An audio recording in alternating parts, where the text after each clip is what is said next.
les conséquences du 11 septembre. Qu'est-ce qui vous a justement poussé à initier cet appel? Françoise, si vous voulez répondre. Ça vient de plusieurs discussions que nous avons eues et la nécessité, de réactiver l'anti-impérialisme, mais vraiment, comme il n'y a pas de guerre impérialiste qui ne soit pas une guerre raciste. Je veux dire, être contre l'impérialisme, c'est être antiraciste.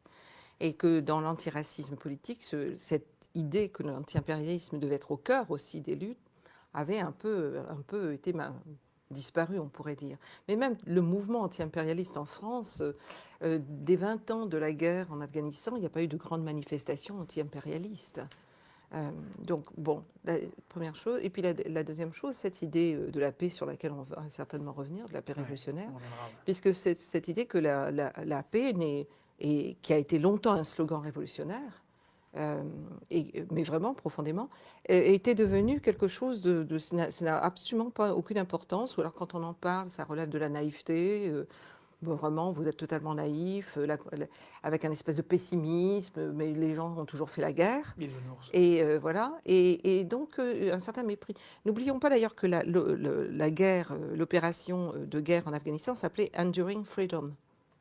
Donc c'est la question de la liberté toujours qui est mise. La paix, ça n'existe pas, c'est la liberté. Et à travers ça, on pourrait faire toute une analyse sur comment la liberté, une idée d'ailleurs de la liberté, pas la libération, la liberté, remplace l'idée de la paix. Donc, comme si le peuple afghan ou le peuple irakien, le peuple palestinien ne souhaitait pas la paix, mais souhaitait la liberté qu'on lui apporte, évidemment que les impérialistes lui apportent.